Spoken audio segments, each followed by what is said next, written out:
नमस्कृत्य नरं चैव नरोत्तमं देवीं सरस्वतीं व्यासं ततो जयमुदीरयेत्। ओम नमो भगवते वासुदेवाय। ओम नमः पितामहाय। ओम नमः प्रजापतिभ्यः। ओम नमः कृष्णद्वैपायनाय। ओम नमः सर्वविघ्नविनायकेभ्यः।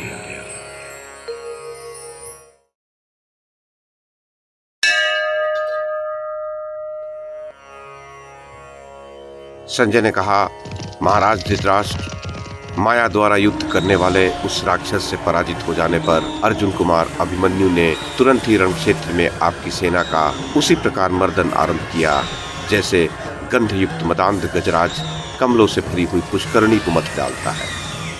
तदनंतर अपनी सेना को भागती हुई देख शांतनुनंदन भीष्म ने बड़ी भारी बाण वर्षा करके सुभद्रा कुमार अभिमन्यु को रोक दिया।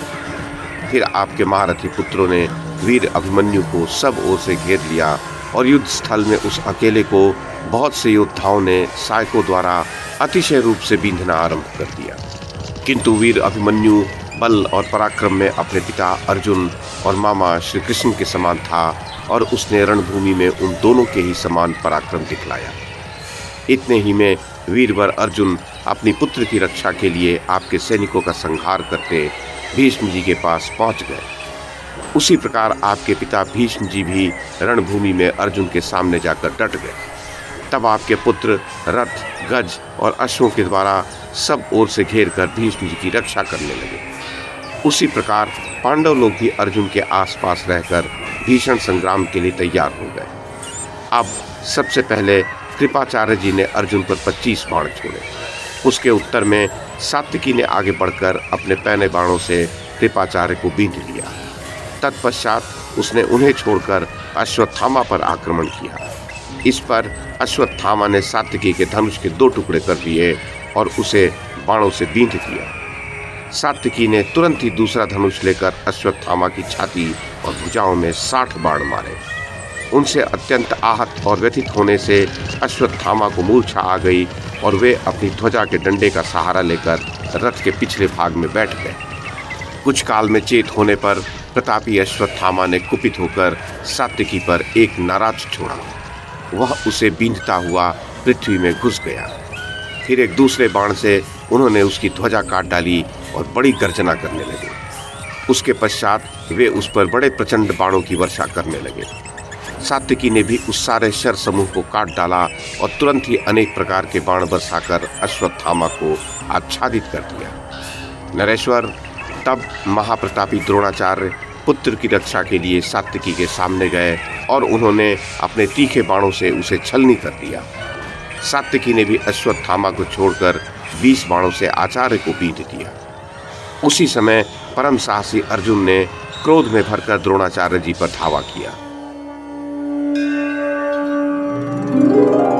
वैशंपायन जी कहते हैं, जन्मेजय, तब धृतराष्ट्र ने पूछा, संजय, महाधनुर्धर द्रोण और पांडुनंदन अर्जुन, इन दोनों पुरुष सिंहों ने रण क्षेत्र में किस प्रकार प्रयत्न पूर्वक एक दूसरे का सामना किया। सूत, युद्ध स्थल में बुद्धिमान द्रोणाचार्य को पांडुपुत्र अर्जुन सदा ही प्रिय लगते हैं और अर्जुन को भी आचार्य रण क्षेत्र में सदा ही प्रिय रहे हैं। उस दिन संग्राम भूमि में 2 प्रचंड सिंहों की भांति हर्ष और उत्साह में भरे हुए वे दोनों रथी द्रोणाचार्य और धनंजय किस प्रकार प्रयत्न पूर्वक एक दूसरे से युद्ध कर रहे थे। संजय ने कहा, महाराज, समर भूमि में द्रोणाचार्य अर्जुन को अपना प्रिय नहीं समझते हैं और अर्जुन भी क्षत्रिय धर्म को आगे रखकर युद्ध स्थल में गुरु को अपना प्रिय नहीं मानते हैं। राजन, क्षत्रिय लोग रण क्षेत्र में आपस में किसी को नहीं छोड़ते हैं। वे पिता और भाइयों के साथ भी मर्यादा शून्य होकर युद्ध करते हैं। भारत, उस रण क्षेत्र में अर्जुन ने 3 बाण छोड़कर द्रोणाचार्य जी को बींध दिया और फिर बाणों की वर्षा करके उन्हें ढक दिया। इससे आचार्य की क्रोधाग्नि एकदम भड़क उठी और उन्होंने बात ही बात में अर्जुन को बाणों से छा दिया। तब दुर्योधन ने सुशर्मा को संग्राम में द्रोणाचार्य जी की सहायता करने की आज्ञा दी। इसलिए त्रिगर्तराज ने भी अपना धनुष चढ़ाकर अर्जुन को लोहे की नोक वाले बाणों से आच्छादित कर दिया। तब अर्जुन ने भी भीषण सिंहनाद करके सुशर्मा और उसके पुत्र को अपने बाणों से बींध दिया तथा वे दोनों भी मरने का निश्चय करके उन पर टूट पड़े और उनके रथ पर बाणों की वर्षा करने लगे। किंतु अर्जुन ने उस बाण वर्षा को अपने बाणों से रोक दिया। उनका ऐसा हस्तलाघव देखकर देवता और दानव भी प्रसन्न हो गए। फिर अर्जुन ने कुपित होकर कौरव सेना के अग्रभाग में खड़े हुए त्रिगर्त वीरों पर वायुवास्त्र छोड़ा। उससे आकाश में खलबली पैदा करता हुआ बड़ा प्रचंड पवन प्रकट हुआ, जिसके कारण अनेक वृक्ष उखड़कर गिर गए तथा बहुत से वीर धराशायी हो गए। तब द्रोणाचार्य जी ने भी पर्वतास्त्र छोड़ा। उससे वायु रुक गई और सब दिशाएं स्वच्छ हो गई। इस प्रकार पांडुपुत्र अर्जुन ने त्रिगर्त रथियों का उत्साह ठंडा कर दिया और उन्हें पराक्रमहीन करके रणभूमि से भगा दिया। तब रथियों में श्रेष्ठ कृपाचार्य दुर्योधन, अश्वत्थामा, शल्य, काम्बोज राज सुदक्षिण, अवंती के राजकुमार विंद और अनुविंद तथा बाल्हिक देशीय सैनिकों के साथ राजा बाल्हिक, इन सब ने रथियों की विशाल सेना साथ लेकर उसके द्वारा पार्थ की संपूर्ण दिशाओं को अर्थात उनके सभी मार्गों को रोक दिया। उसी प्रकार भगदत्त तथा महाबली शतायु ने गजों की सेना द्वारा भीमसेन की संपूर्ण दिशाओं को रोक दिया। प्रजानाथ, भूरिश्रवा, शल और शकुनी ने तीखे और चमकीले बाण समूहों की वर्षा करके माद्री कुमार नकुल और सहदेव को रोका। भीष्म ने सैनिकों सहित आपके पुत्रों के साथ संगठित होकर युद्ध में राजा युधिष्ठिर के पास जाकर उन्हें सब ओर से घेर लिया। गजों की सेना को आती देख वीर कुंती कुमार भीमसेन जैसे वन में सिंह अपने जबड़ों को चाटता है, उसी प्रकार मुंह के दोनों कोनों को चाटने लगे। तत्पश्चात उस महासमर में रथियों में श्रेष्ठ भीमसेन गदा लेकर तुरंत रथ से कूद पड़े और आपकी सेनाओं को भयभीत करने लगे। गदा हाथ में लिए हुए भीमसेन को देखकर उन गजारोही सैनिकों ने उन्हें यत्नपूर्वक चारों ओर से घेर लिया। उस गज सेना के बीच में पड़े हुए पांडुनंदन भीमसेन महान मेघ समूह के मध्य में स्थित हुए सूर्य के समान प्रकाशित होने लगे। पांडव श्रेष्ठ भीमसेन ने अपनी गदा की चोट से सारी गज सेना को उसी प्रकार नष्ट कर दिया जैसे वायु महान वेगों की सब ओर फैली हुई अनुपम घटा को छिन्न भिन्न कर देती है।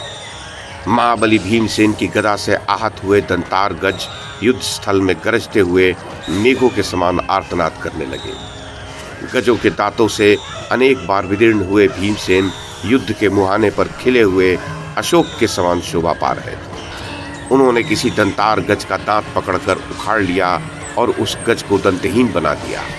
फिर उसी दांत के द्वारा उसके कुंभ स्थल में प्रहार करके दंडधारी यमराज की भांति सम्रांगण में उसे मार गिराया। रक्त रंजित गदा लेकर मेदा और मज्जा के लेप से अपनी शोभा बिगाड़कर रक्त का उपटन लगाए हुए भीमसेन भगवान रुद्र के समान दिखाई दे रहे थे। राजन, इस प्रकार भीमसेन की मार खाकर मरने से बचे हुए महान गज अपनी ही सेना को रौंदते हुए संपूर्ण दिशाओं में भागने लगे। भरतश्रेष्ठ सब ओर भागते हुए उन महान गजराजों के साथ ही दुर्योधन की सारी सेना युद्ध भूमि से विमुख हो चली।